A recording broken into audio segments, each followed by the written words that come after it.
From Pacifica, this is Democracy Now! As Daniel Ellsberg, the famous Pentagon Papers whistleblower, has said, it is not possible for a national security whistleblower now in the United States to have a fair trial. In the second part of our Democracy Now! TV radio broadcast exclusive, we go inside the Ecuadorian Embassy in London to interview WikiLeaks founder and publisher Julian Assange. He's just entered his third year inside the embassy, where he has political asylum as he faces investigations in both Sweden and the United States. What is he wanted for here in the U.S.? Among other things, Assange says, the release of Cablegate and more than 251,000 U.S. diplomatic cables from all around the world from 1966 to 2010. And that is the largest compendium of diplomacy that has ever been released.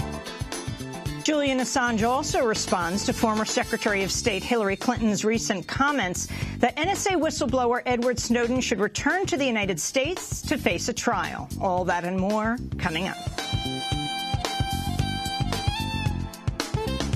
Welcome to Democracy Now!, democracynow.org, The War and Peace Report. I'm Amy Goodman.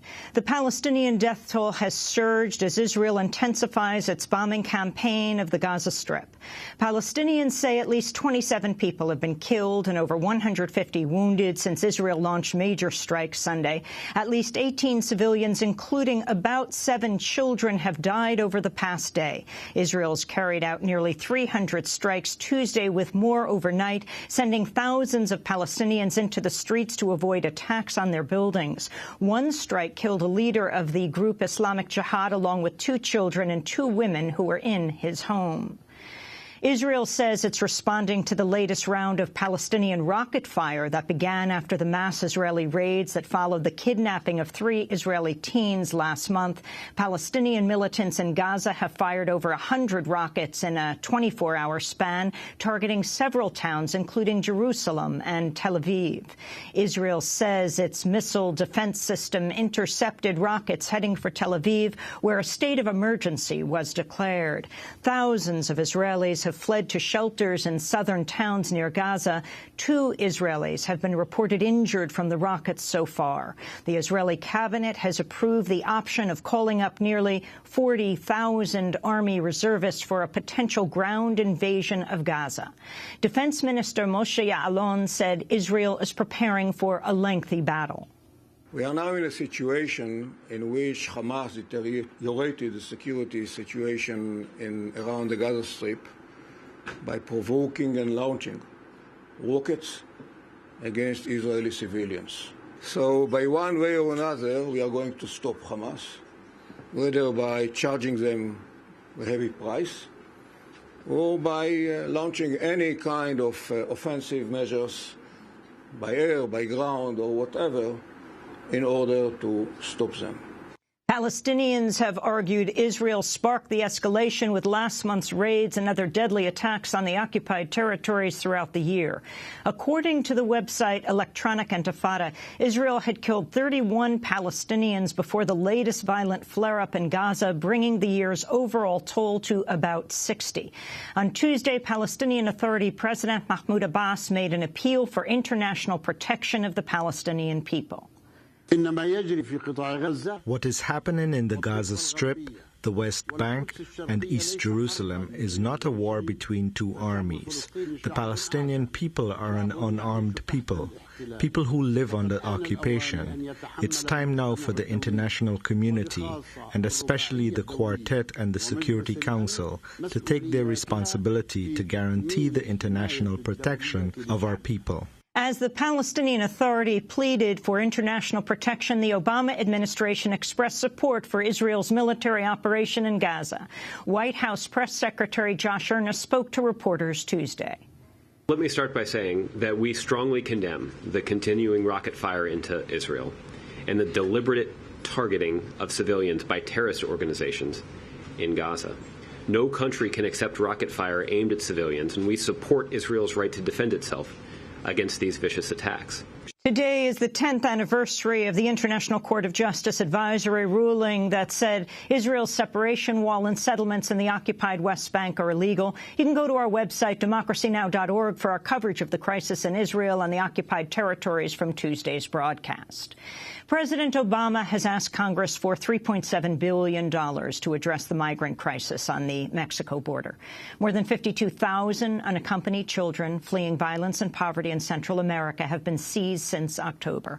Obama wants the increased funding to pay for detention centers, aerial surveillance, immigration judges, and border agents. The close to $4 billion figure is nearly twice what had been expected. The Obama administration says half the money would go toward improving children's care in U.S. custody.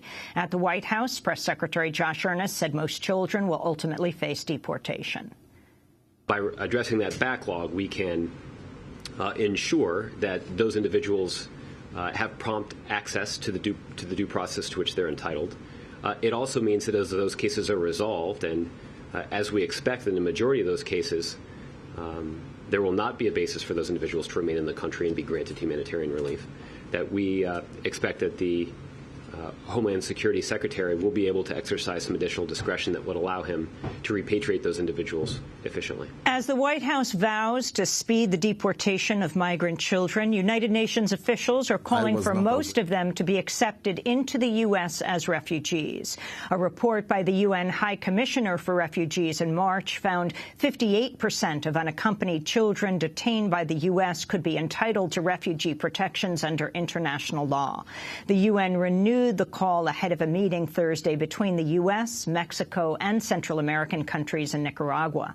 The agenda includes updating a 30-year-old declaration on state obligations to aid refugees. The UNCHR says, quote, the U.S. and Mexico should recognize this is a refugee situation, which implies that children should not be automatically sent to their home countries, but rather receive international protection. President Obama is in Texas today meeting with Republican Governor Rick Perry on the border crisis. In Indonesia, Jakarta Governor Joko Widodo is claiming victory over rival presidential candidate, former Army General Prabowo Subianto. Polls show Widodo, known as Jokowi, has a several-point lead, but official results won't be known until after July 20th. The American journalist Alan Nairn reported this week Indonesian forces tied to Prabowo have waged a campaign to rig the election in his favor, including ballot tampering, street violence, and threats against rivals. Prabowo, trained by the United States, has been accused of mass killings when he headed the Indonesian Special Forces in the 90s. He was dismissed from the army in 1998 following accusations of complicity in the abduction and torture of activists.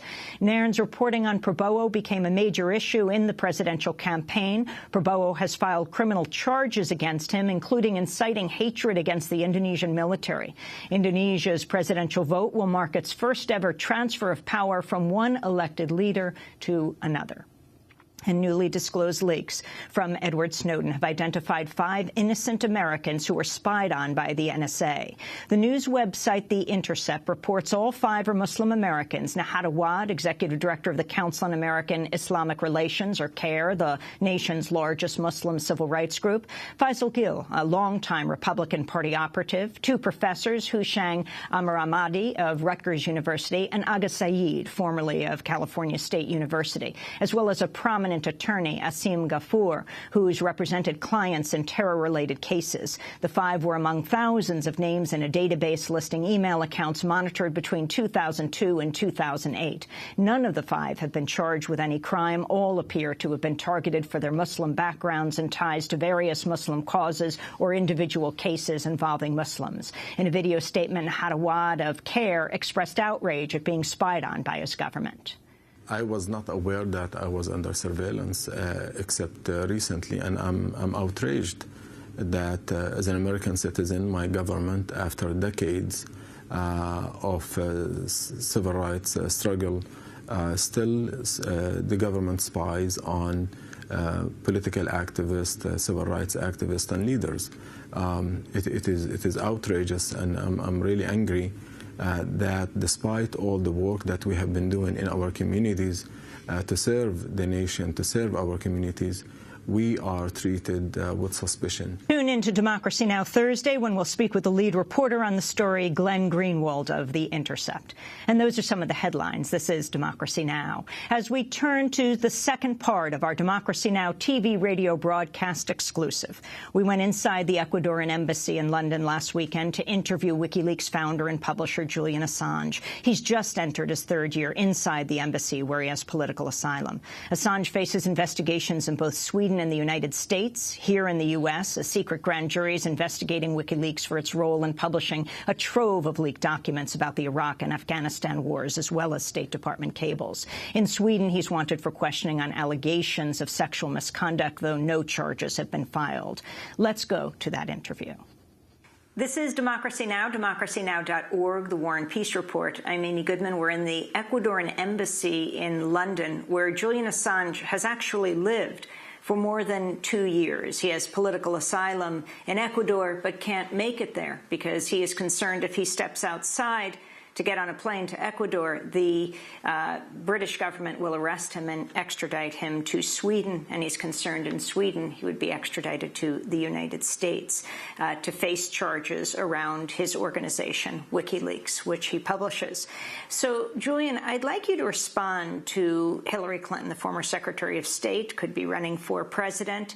Her comments on Edward Snowden. She was interviewed by The Guardian, which first released the revelations based on the documents of Edward Snowden. And if you could just hit the first comment. Well, I would say, first of all, that Edward Snowden broke our laws, and that cannot be ignored or brushed aside. Julian Assange, that first point of Hillary Clinton's. Well, it's always interesting when someone proclaims to be a master of what is within the law and what is not within the law. We've seen it a lot with Pentagon generals and other State Department figures, including Hillary. We've seen it in this case with General Alexander talking about what is the law and what is not the law. The former head of the NSA. Yes, but actually in the end, in the United States, it's a Supreme Court that determines what the law is and what the law isn't. And part of this part of what goes into the Supreme Court is the U.S. Constitution and its First Amendment obligations. So whether the Espionage Act is constitutional is a very interesting question and has not been properly tested before. In fact, the U.S. government has been quite careful to not go to a proper appeal in relation to a conviction under the Espionage Act in order to keep the threat there and not find that it is unconstitutionally brought. So I think there is actually a question even as to whether Edward Snowden, through his activities, broke the law, but then you can even go, okay, well, if he did, was it in fact the correct thing to do? Maybe the law's out of date, maybe the law's wrong. Let's go to Hillary Clinton's next point. Secondly, I believe that if his primary concern was stirring a debate in our country over the tension between privacy and security, there were other ways of doing it. Instead of stealing an enormous amount of information that had nothing to do with the U.S. or American citizens. As a journalist, I have been working at various times on documenting what the National Security Agency has been doing in its burgeoning mass surveillance practice for more than 20 years. And other journalists, some of them very fine, have also been trying to expose the National Security Agency. And other whistleblowers have come forward. So Thomas Drake, William Binney, both from the National Security Agency, for example. But what was the problem? While we could point to, based on a sophisticated analysis of what the National Security Agency is doing, say, look at this piece here, look at this little bit of congressional testimony, look at this, look at the subpoena record, look at the technology that they are buying from this company, look at the number of employees, look at the DoD budget as a whole, and you add everything else up, you can work out National Security Agency budget. That's a very complex picture, and that's not a picture that can generate political reform and debate. And what Edward Snowden did was, by bringing out classified documents that were official documents, that were even some of them just last year, he was able to show even to people that didn't understand the complexity of what was actually going on. So we have proof. People did try to start a debate using all sorts of methods, including former National Security Agency whistleblowers, and it's only primary source documents in volume that are probably capable of starting a debate about a complex issue like mass surveillance. Hillary Clinton again. I would say, thirdly, that there are many people in our history who have raised serious questions about government behavior. They've done it either with or without whistleblower protection, and they have stood and faced whatever the reaction was to make their case in public. Julian Assange. Well, Hillary Clinton is alluding to, without mentioning the name, of Daniel Ellsberg, the famous Pentagon Papers whistleblower from the 1970s. There's a reason she doesn't mention his name, because Daniel Ellsberg has come forward again and again this year and said that, in fact, he couldn't do what he did in the 1970s today, that the situation has changed as far as the courts, the use of the state secrets privilege, how things have been sewn up, holding on national security cases in Alexandria, Virginia, where there's not a neutral jury pool, that he couldn't do that. And the reality is that's the case for all national security whistleblowers who have classified documents. You can't fight a normal case as we would think about it in the public. You're swept into a very aggressive system that is set against you from the first instance. Hillary Clinton again. Mr. Snowden took all this material. He fled to Hong Kong. He spent time with the Russians in their consulate. Then he went to Moscow seeking the protection of Vladimir Putin, which is at the height of ironies, given the surveillance state that Russia is. If he wishes to return home, knowing that he would be held accountable, but also be able to present a defense, that is his decision to make.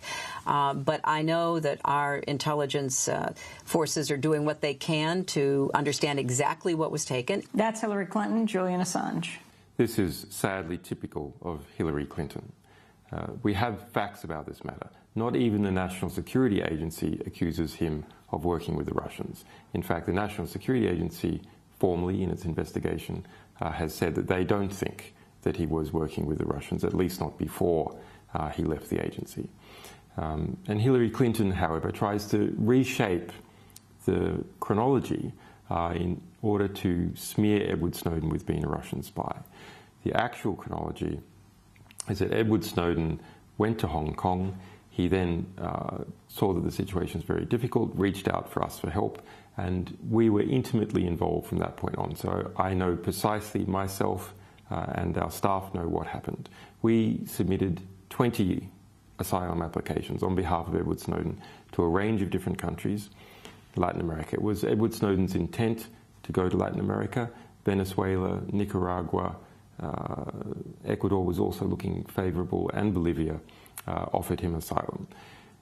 En route to Latin America, the US State Department cancelled his passport, leaving him marooned in Russia, unable to catch his next flight, which had already been booked from the very beginning. His whole path had been booked while he was in Hong Kong.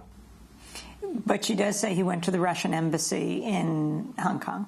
Hillary says that he went to the Russian consulate in Hong Kong. I don't know about that, but I'm sure that perhaps he was looking for all different kinds of asylum options, and that would have made perfect sense for anyone to do that in such a severe situation. It is not a matter of irony that Edward Snowden was marooned by the US State Department in Russia. Asylum is a serious business. It is something of a concern that the countries in Western Europe, for example, that he asked for asylum, France, Germany, Spain, did not, in fact, come to the table. They were too scared about their geopolitical relationships. It's something of a concern that Edward Snowden, as an American citizen, felt that he could not speak freely in the United States, and he is right. It's the advice of all our lawyers that he should not return to the United States. He'd be extremely foolish to do so. Let's go back to Hillary Clinton, who now goes on to talk about the debate in the United States. The debate about how to better balance security and liberty was already going on before he fled. The president had already given a speech. Members of the Senate were already talking about it. So I don't give him credit for the debate. I think he may have raised the visibility of the debate, but the debate had already begun. A lot of people in the civil liberties community in the United States and the privacy community in the rest of the world, and specialist national security journalists like myself, had been following what the National Security Agency has been doing for a long time. And we have been trying very hard to erect a debate. And there were small debates that really didn't proceed anywhere. The lawsuits filed by the EFF and ACLU to try and get somewhere went nowhere because they didn't have the evidence. And what Edward Snowden revealed was documentary evidence, and it was that primary source evidence that has led to this debate. Everyone knows the difference, but most people can't even remember hearing about the National Security Agency prior to last year. Now everyone knows about it, and that is almost entirely as a result of these disclosures. Hillary Clinton makes other critical points. I don't know what he's been charged with. Those are sealed indictments. I have no idea what he's been charged with. I'm not sure he knows what he's been charged with. But even in any case that I'm aware of, as a former lawyer, he has the right to mount a defense. And he certainly has the right to mount both a legal defense and a public defense, which, of course, can affect the legal defense. Julian Assange, your response. As Daniel Ellsberg, the famous Pentagon Papers whistleblower, has said, it is not possible for a national security whistleblower now in the United States to have a fair trial. It's not possible to have a fair trial because all the trials are held in Alexandria, Virginia, where the jury pool is comprised of the highest density of military and government employees in all of the United States. It's not possible to have a fair trial because the US government has a precedent of applying state secret privilege to prevent the defense from using material that is classified in their favor. It's not possible to have a fair trial because as a defendant in a national security case, you are held under special administrative measures, which makes it very hard to look at any of the material in your case, to meet with your lawyers, to speak to people, etc. So it's just simply not a fair system. And even if you do eventually win by the time you get up to the Supreme Court, you spend 7 years or something in a very serious condition trying to defend yourself instead of what has happened with Edward Snowden. As a result of him having asylum, we can talk about the issues. We're not talking about whether Snowden is guilty or not. And Edward Snowden himself can tell the world, well, look, this is what actually happened. This is what is going on. Let's go back to what Hillary Clinton has to say. But the other issue that has never been satisfactorily answered to me is if his main concern was what was happening inside the United States, then why did he take so much about what was happening with Russia, with China, with Iran, with al-Qaeda? That's Hillary Clinton in her Guardian interview, this last point that she addresses. Julian Assange. It's no surprise to me that Hillary Clinton thinks that human beings that are not formally US citizens don't have any rights. But not everyone thinks like that. Other people in other countries have rights. Now, if we look at the practicalities of Edward Snowden acquiring documents while he was a contractor for Booz Allen Hamilton, working for the National Security Agency, and prior to that a contractor for Dell. National Security Agency runs a mass surveillance program, a strategic surveillance program. The same technology, the same protocols are used to surveil people inside the United States, people outside the United States, etc. So if you're trying to collect information to expose mass surveillance, then by its very nature, you're going to expose National Security Agency practices for all over the world, because it's the same process that occurs whether you're in England or whether you're in Germany or whether you're in the United States. That was Julian Assange responding to The Guardian's interview with Hillary Clinton. It was The Guardian's Phoebe Greenwood who questioned the former Secretary of State. You can see her full interview at theguardian.com. Back to my conversation with Julian Assange in a minute.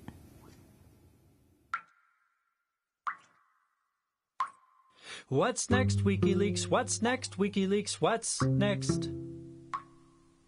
Don't stop now, we're on the edge of our seats. What's next, WikiLeaks? What's next, WikiLeaks? What's next? Well, don't stop now, we're on the edge of our seats.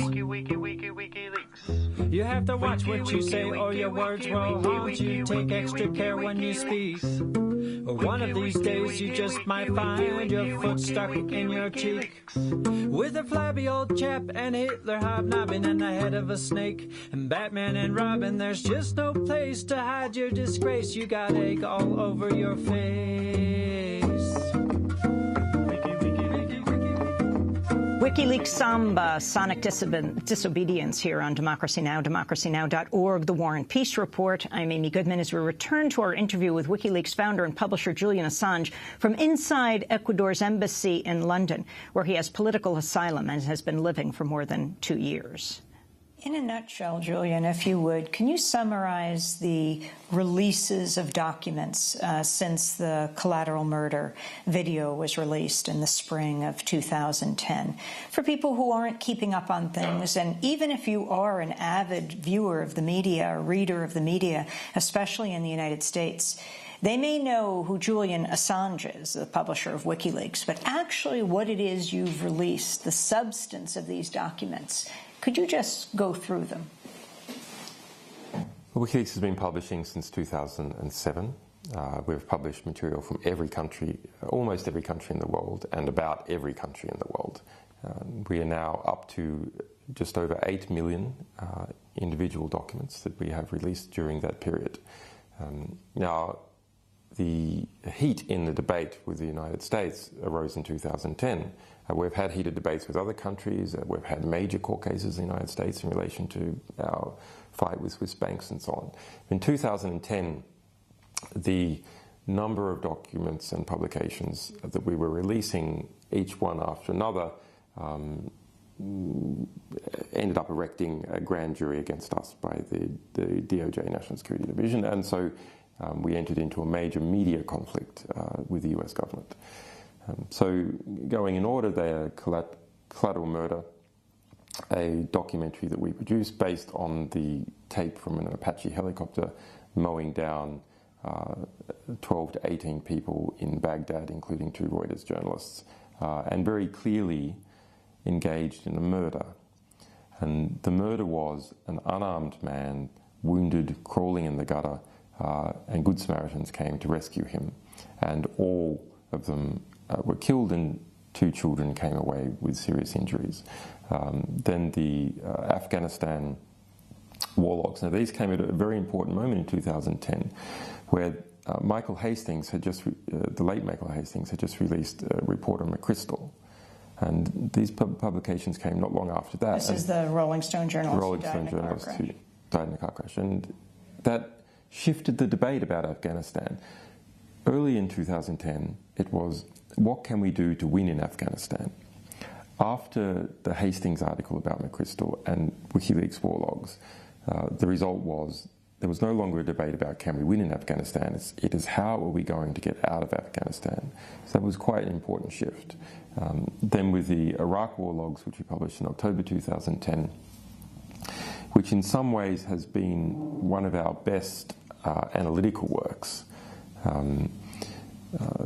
We work together with not just other media organizations, but a number of statistical organizations to work out what the kill count was for Iraq, combining with other figures, and we ended up with more than 100,000 civilian casualties. In fact, 15,000 new, completely undocumented civilian kills, and documenting US involvement and approval of Iraqi torture centers within the police, and many killings of civilians at checkpoints, and some political issues and so on. And that produced a number of inquiries and has fed into cases that have been taken by Iraqis that has now ended up with an ICC filing, International Criminal Court filing, against the British military. If we then move on, in December of that year, we started the release of Cablegate, and more than 251,000 US diplomatic cables from all around the world from 1966 to 2010. And that is the largest compendium of diplomacy that has ever been released. It's about 3,000 volumes of material. As a sort of history of how the modern world behaves in practice, it's extremely important, and it fed into the Tunisian revolution quite directly. In fact, Ben Ali's propaganda minister, after the government fell, said that the WikiLeaks releases about Tunisia is what broke the back of the Ben Ali system. Because?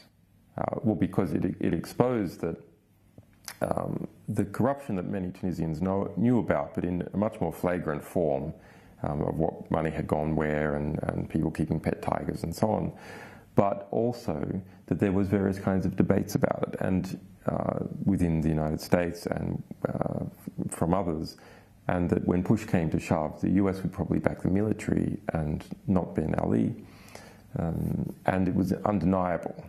So it wasn't just a Tunisian activist alleging this, it was a US ambassador writing back to Washington for several years. You know, the US had kind of let it go on, but documenting what had gone on.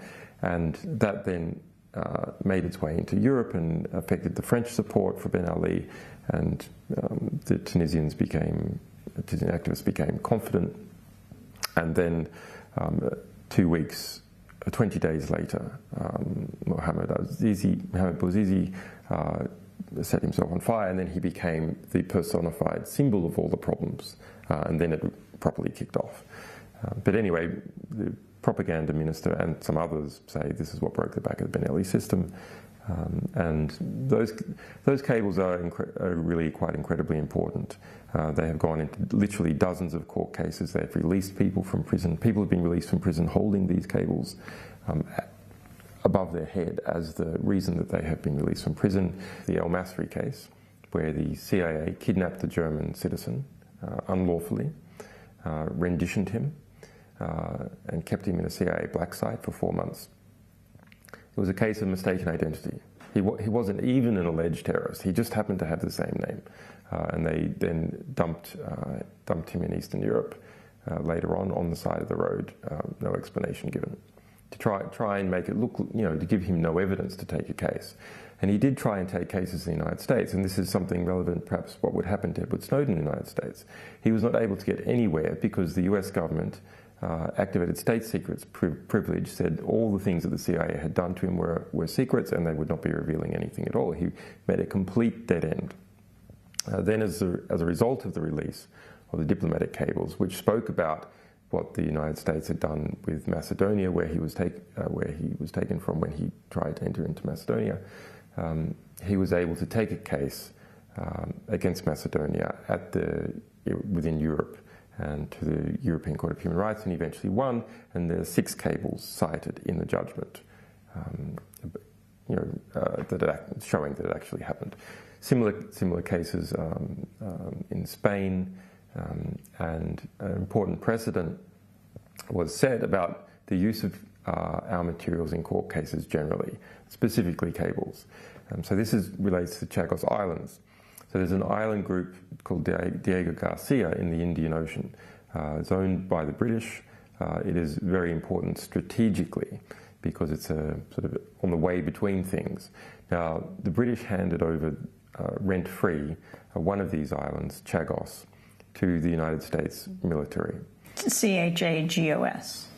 Yeah, to the United States military.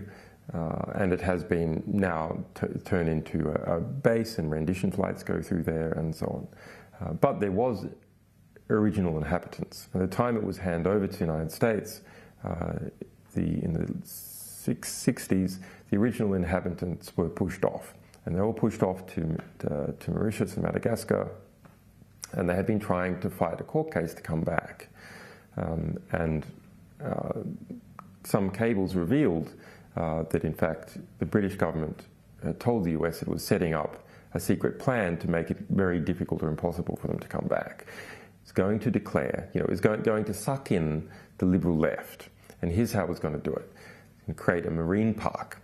It's a coral atoll, the Chagos Islands. It's going to create a marine park. Well, what was the economy of the Chagos Islands? It was fishing. So it says explicitly that they're going to prevent the Chagos Islanders having any meaningful economic return to the island by creating this marine park, which all the liberals will love. And that way, these islanders won't be able to interfere or spy on the US base. Anyway, that provoked new litigation by the Chagos Islanders in the British courts. And ultimately, the lower courts found that the cables were inadmissible. because they had come from embassies, and there's a Vienna Convention, the same thing that is protecting me here, that protects diplomatic correspondence.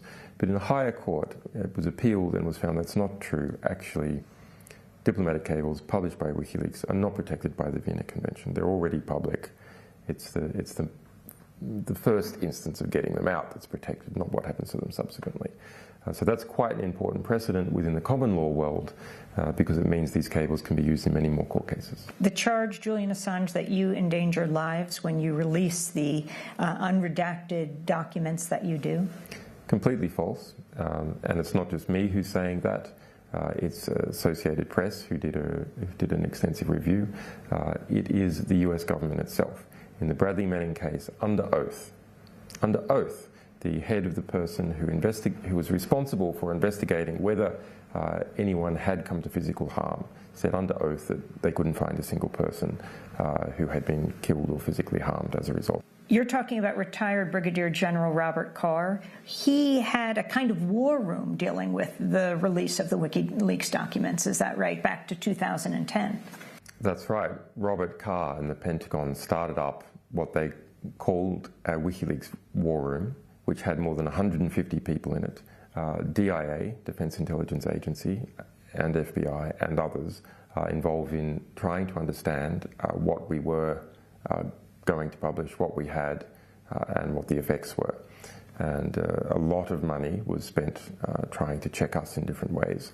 And the result of all that expenditure and understanding, and then the attempt to build up the Bradley Manning prosecution and to denounce our publishing efforts, which we had revealed that the US military documenting the deaths of more than 100,000 people in Iraq and Afghanistan, they found that 0 people had been physically harmed by our publication.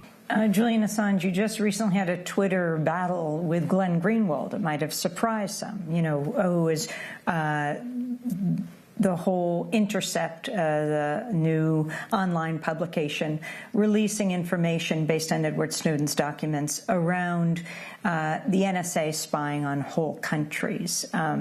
You felt that they should name the countries, not withhold any names. Explain what that was about. Well, I have a lot of respect for Glenn. Glenn has defended WikiLeaks from the attack by the US grand jury a long period of time, and he's been very brave in the Edward Snowden publications, and quite forthright. He left The Guardian in part because of that reason, because The Guardian was censoring the material that he was trying to publish. But he entered into First Look, and unfortunately, First Look is not just Glenn. First Look is actually the big power. All the money and organisation comes from Pierre Omidyar.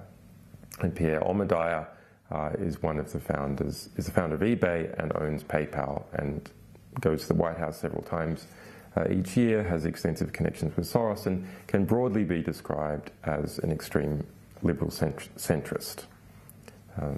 So he has quite a different view about what journalism entails. For example, he has said this year and also in 2009 that if someone gave him a leak from a commercial organisation, not from the government, then he would feel it was his duty to tell the police. So that's a very different type of journalism standard that comes from Pierre Omidyar. And unfortunately, some of that, or perhaps a significant amount of it, has gone into First Look and created some constraints there. And that was seen most disturbingly when First Look knew from the Edward Snowden documents that all of Afghanistan was having its telephone calls recorded, that the National Security Agency had corruptly installed mass surveillance inside Afghan telcos, saying to the Afghan government that they were installing this monitoring just for going after drug dealers. Not mass surveillance, but targeted surveillance after Afghan opium dealers. And in fact, they were recording the phone calls of every single Afghan. And that's as great an assault to sovereignty as you can imagine, other than completely militarily occupying a country, to record the intimate phone calls of every single Afghan citizen. And Afghanistan as a country and its people have the right to choose their own destiny, knowing what is actually happening to them. First Look decided that they would censor the fact that Afghanistan was having all its telephone calls recorded. They did say that the Bahamas were, but they said that they accepted the argument of the U.S. government that people could die as a result of revealing what was happening, or be threatened as a result of what's happening in Afghanistan. Well, they were a bit mealy-mouthed with the original disclosure. Initially, they just said, we're not revealing it, and the reason we're not revealing it is credible reports that it could lead to an increase of violence. So it's structured as a kind of political statement that, well, if Afghanis found out about this, maybe they would riot or something. But we can take this from a number of different lines.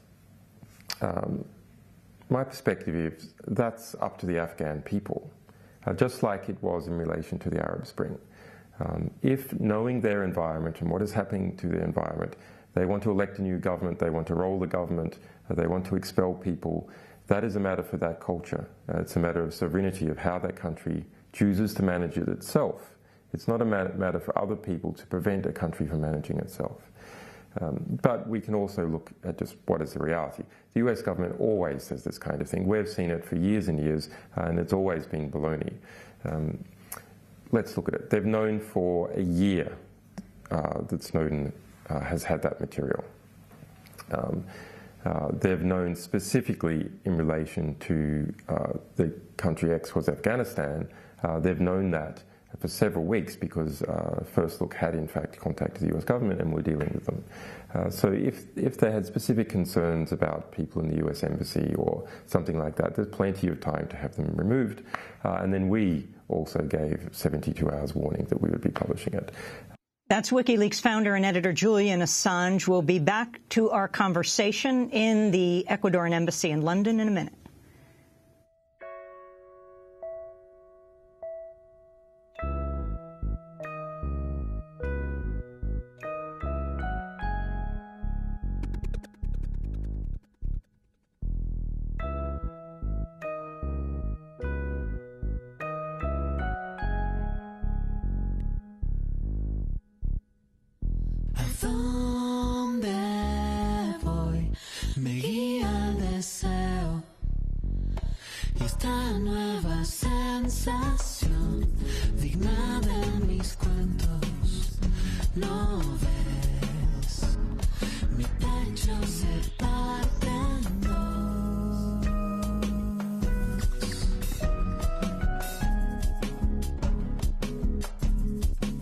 ¿A dónde voy? Where do I go? Can, the pop music group from Ecuador. This is Democracy Now!, democracynow.org, The War and Peace Report.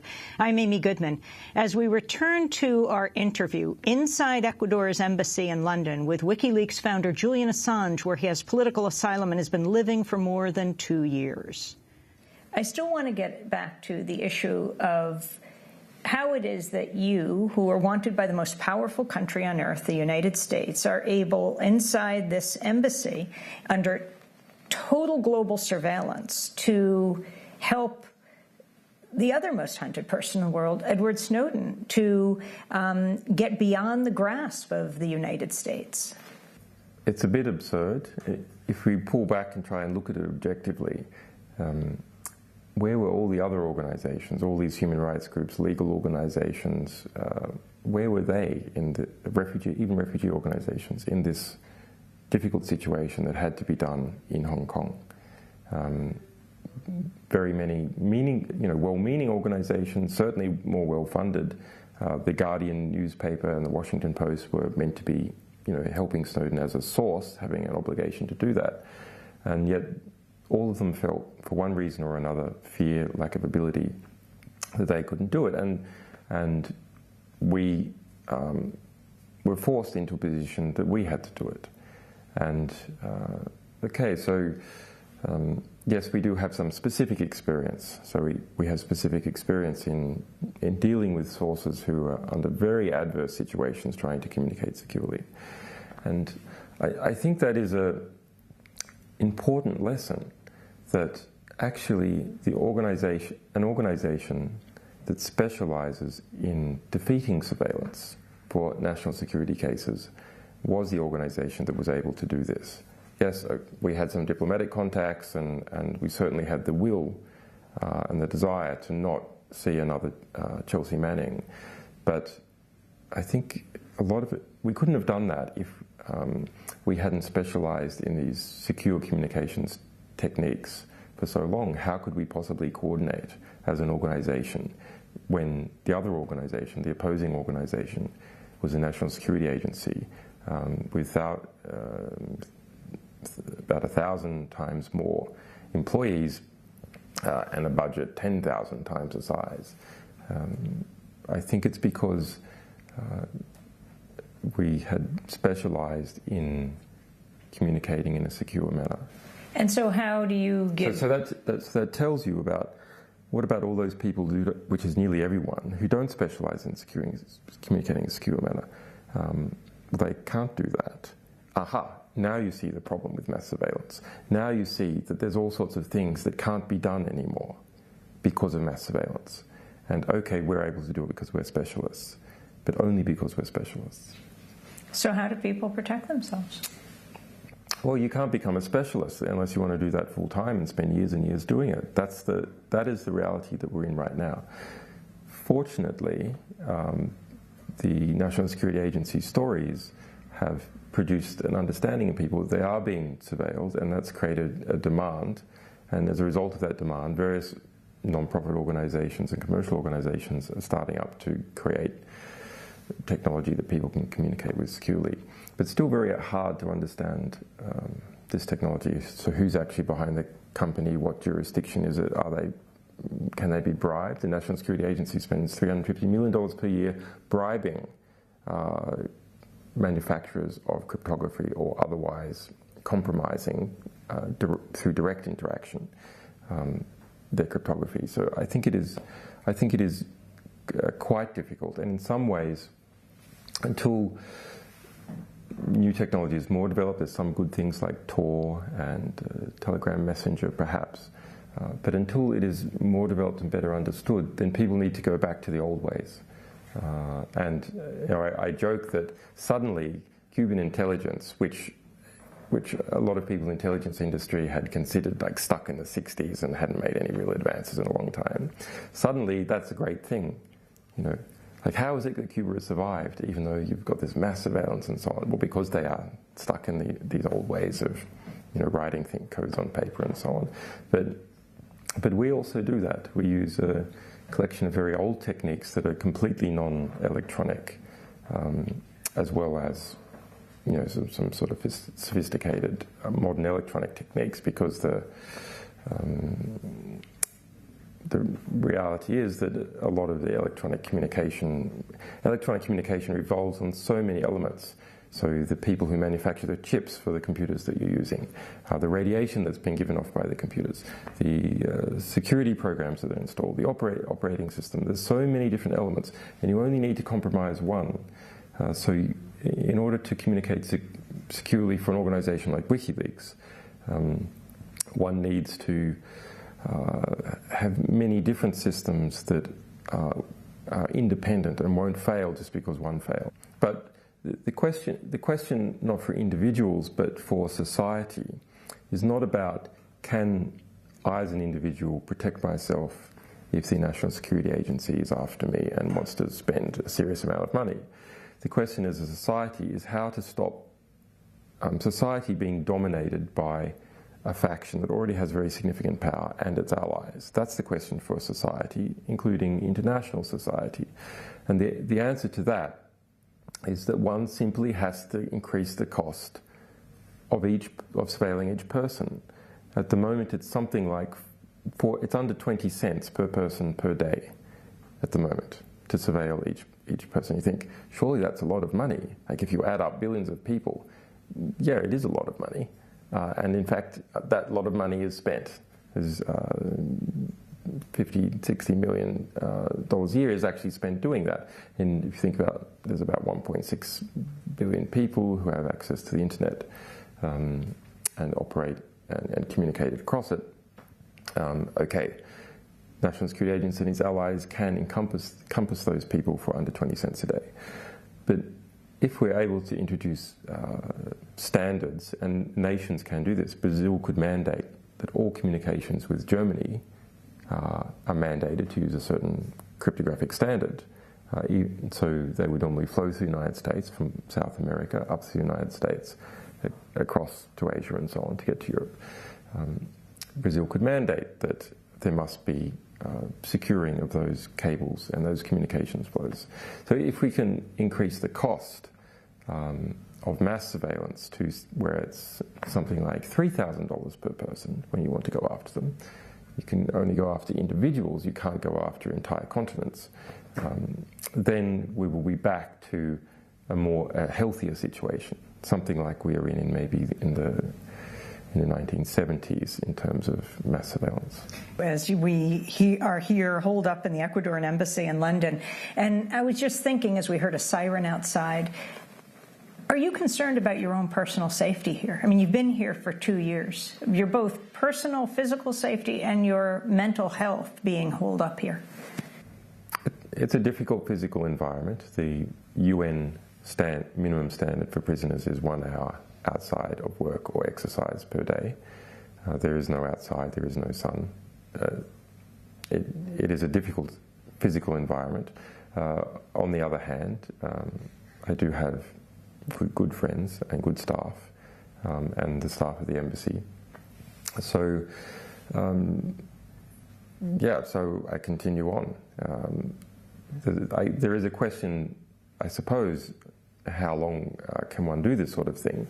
And I think the answer is, well, you can do it. You can do it for quite a long time. It just means you've got to be more diligent about what you're going through.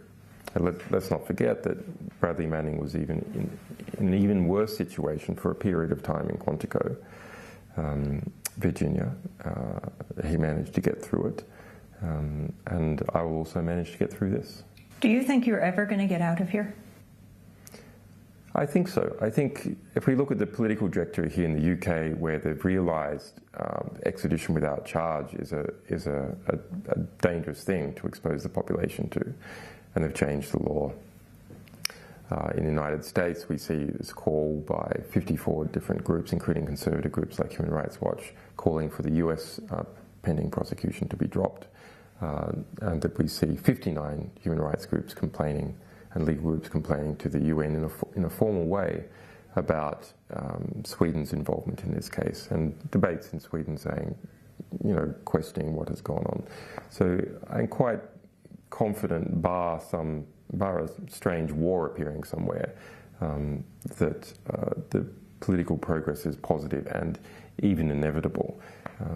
The UK government has now spent £6.7 million, nearly $11 million, just on the police encirclement alone over 2 years. People in the UK also looking at that and going, how can this be? This is completely, utterly strange and disproportionate to spend that amount of money on someone who hasn't even been charged. That's in the case of Sweden. But even if that inquiry goes away, if Sweden decides to end their investigation of you, you've got the U.S. government in this ongoing investigation, and if you're charged there,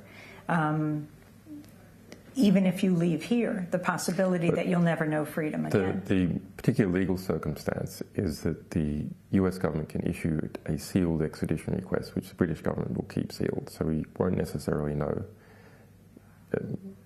when that happens or if it has happened.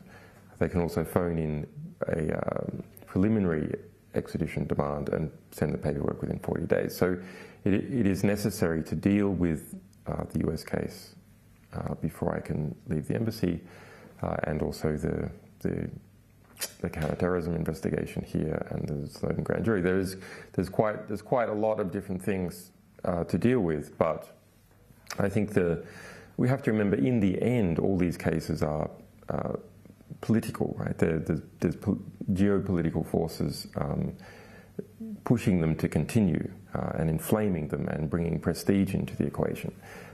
And so, because the political situation is changing in a favourable manner, I think the legal situation, which we're okay on in terms of the actual law, will start to crystallize in a way that's favorable. Julian Assange, you mentioned the toll this has taken on your family. What has been the cost to your family, to your parents, to your children? The security situation has been difficult for my family. I am used to dealing with difficult security situations, but my family is not used to dealing with difficult security situations. And various groups in the United States made threats towards my family, including one threat publicly calling for the killing of some of my children in order to get at me. You have how many children? I don't want to say precisely because of that risk. So my children have had to move, in one case change the name that they were using, the same with my mother, etc. So that's a result of the security situation. And then there's an issue as to whether I can be pressured in certain ways as a result of my family. So can people pressure you? So that produces a situation where it is quite difficult to see your family if they're trying to be undercover and there is surveillance all around the embassy and there's press all around the embassy. You entered the embassy when you were 40 years old. On July 3rd, just a few days ago, you celebrated your 43rd birthday, your third birthday inside the embassy. Where will you be for your next birthday?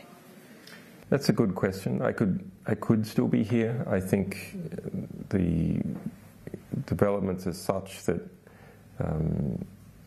if you look at kind of the direction of how the politics is going, the US primaries will start in about a year's time. The Obama administration starting to consider what its legacy is going to be in the Liberal Democrat area of things. There's an election next year here in the United Kingdom. There's an election in September in Sweden, which will take that country from centre-right to centre-left. May not improve things much in the same way that going from, I'm not sure what you call the Obama administration, but going from Democrat to Democrat, if Hillary gets in, it may not change things very much in the United States. But this political trajectory, I think, is creating a situation where we can more effectively use the law. That there's not so much pressure on courts to find one way. Not so much pressure on the court system, and so I think it's getting to a stage where it's able to act in a more neutral manner. If the Swedish government guaranteed that you would not be extradited to the United States, would you agree to go to Sweden for questioning? That's what we've been asking for 4 years now, but it's not just me that's been asking for it. The Ecuadorian government, as a state that has obligations to protect someone that they've formally granted asylum, has asked the UK, can you guarantee Mr. Assange will not be extradited to the United States? And it's also asked Sweden, can you guarantee Mr. Assange will not be extradited to the United States? Not for anything, not a blanket guarantee, but in relation to our publications. And both governments have said no, that they refuse to do that. Julian Assange, thanks so much for agreeing to this interview. You're most welcome, Amy. Thanks. WikiLeaks founder and editor Julian Assange. I interviewed him inside the Ecuadorian Embassy in London this past weekend. To see the first hour of our TV, radio, global exclusive, go to democracynow.org. Special thanks to Mike Burke, John Hamilton, and Dennis Moynihan.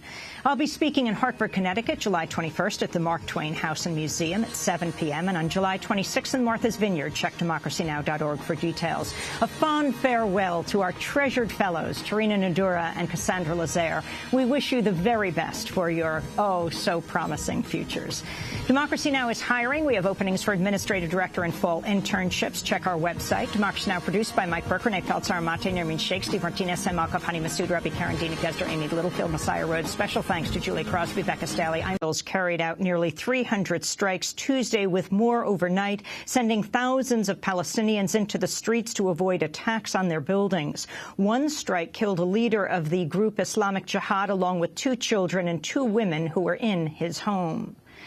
Israel says it's responding to the latest round of Palestinian rocket fire that began after the mass Israeli raids that followed the kidnapping of 3 Israeli teens last month. Palestinian militants in Gaza have fired over 100 rockets in a 24-hour span, targeting several towns, including Jerusalem and Tel Aviv. Israel says its missile defense system intercepted rockets heading for Tel Aviv, where a state of emergency was declared. Thousands of Israelis have fled to shelters in southern towns near Gaza. 2 Israelis have been reported injured from the rockets so far. The Israeli cabinet has approved the option of calling up nearly 40,000 army reservists for a potential ground invasion of Gaza.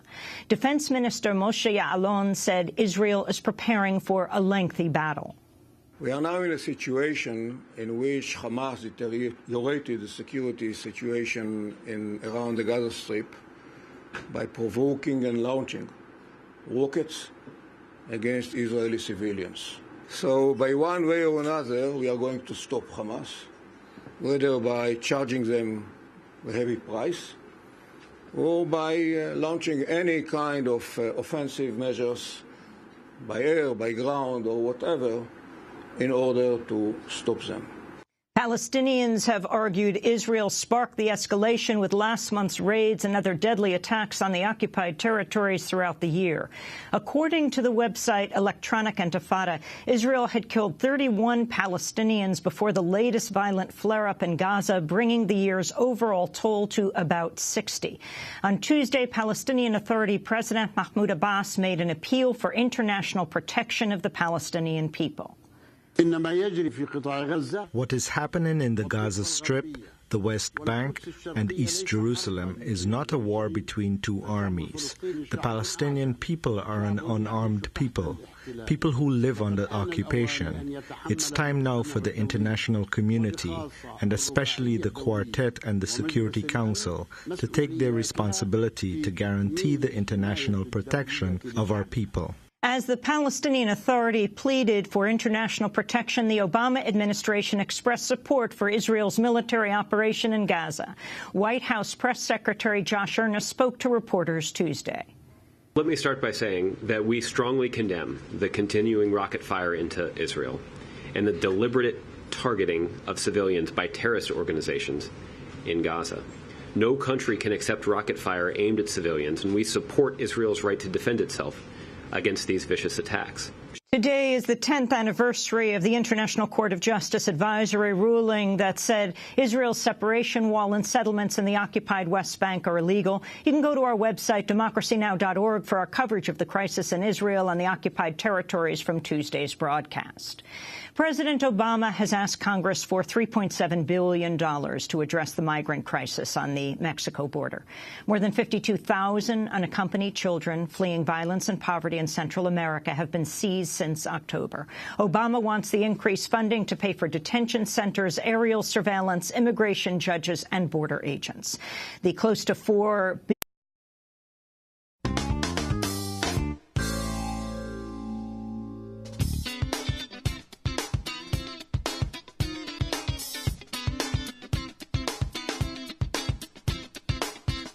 From Pacifica, this is Democracy Now! As Daniel Ellsberg, the famous Pentagon Papers whistleblower, has said, it is not possible for a national security whistleblower now in the United States to have a fair trial. In the second part of our Democracy Now! TV radio broadcast exclusive, we go inside the Ecuadorian Embassy in London to interview WikiLeaks founder and publisher Julian Assange. He's just entered his 3rd year inside the embassy, where he has political asylum as he faces investigations in both Sweden and the United States. What is he wanted for here in the U.S.? Among other things, Assange says, the release of Cablegate and more than 251,000 U.S. diplomatic cables from all around the world from 1966 to 2010. And that is the largest compendium of diplomacy that has ever been released. Julian Assange also responds to former Secretary of State Hillary Clinton's recent comments that NSA whistleblower Edward Snowden should return to the United States to face a trial. All that and more coming up. Welcome to Democracy Now!, democracynow.org, the War and Peace Report. I'm Amy Goodman. The Palestinian death toll has surged as Israel intensifies its bombing campaign of the Gaza Strip. Palestinians say at least 27 people have been killed and over 150 wounded since Israel launched major strikes Sunday. At least 18 civilians, including about 7 children, have died over the past day. But official results won't be known until after July 20th. The American journalist Alan Nairn reported this week Indonesian forces tied to Prabowo have waged a campaign to rig the election in his favor, including ballot tampering, street violence, and threats against rivals. Prabowo, trained by the United States, has been accused of mass killings when he headed the Indonesian Special Forces in the 90s. He was dismissed from the army in 1998 following accusations of complicity in the abduction and torture of activists. Nairn's reporting on Prabowo became a major issue in the presidential campaign. Prabowo has filed criminal charges against him, including inciting hatred against the Indonesian military. Indonesia's presidential vote will mark its first ever transfer of power from one elected leader to another. And newly disclosed leaks from Edward Snowden have identified 5 innocent Americans who were spied on by the NSA. The news website The Intercept reports all 5 are Muslim Americans. Nahad Awad, executive director of the Council on American Islamic Relations, or CAIR, the nation's largest Muslim civil rights group. Faisal Gil, a longtime Republican Party operative. 2 professors, Hushang Amar Ahmadi of Rutgers University and Aga Saeed, formerly of California State University, as well as a prominent attorney, Asim Ghafoor, who's represented clients in terror-related cases. The 5 were among thousands of names in a database listing email accounts monitored between 2002 and 2008. None of the 5 have been charged with any crime. All appear to have been targeted for their Muslim backgrounds and ties to various Muslim causes or individual cases involving Muslims. In a video statement, Hadawad of CAIR expressed outrage at being spied on by his government. I was not aware that I was under surveillance except recently, and I'm outraged that as an American... The billion-dollar figure is nearly twice what had been expected. The Obama administration says half the money would go toward improving children's care in U.S. custody. At the White House, Press Secretary Josh Earnest said most children will ultimately face deportation. By addressing that backlog, we can ensure that those individuals have prompt access to the due process to which they're entitled. It also means that as those cases are resolved, and as we expect in the majority of those cases, there will not be a basis for those individuals to remain in the country and be granted humanitarian relief, that we expect that the Homeland Security Secretary will be able to exercise some additional discretion that would allow him to repatriate those individuals efficiently. As the White House vows to speed the deportation of migrant children, United Nations officials are calling for most of them to be accepted into the U.S. as refugees. A report by the UN High Commissioner for Refugees in March found 58% of unaccompanied children detained by the U.S. could be entitled to refugee protections under international law. The UN renewed the call ahead of a meeting Thursday between the U.S., Mexico, and Central American countries and Nicaragua. The agenda includes updating a 30-year-old declaration on state obligations to aid refugees. The UNCHR says, quote, the U.S. and Mexico should recognize this is a refugee situation, which implies that children should not be automatically sent to their home countries, but rather receive international protection. President Obama is in Texas today meeting with Republican Governor Rick Perry on the border crisis. In Indonesia, Jakarta Governor Joko Widodo is claiming victory over rival presidential candidate, former Army General Prabowo Subianto. Polls show Widodo, known as Jokowi, has a several-point lead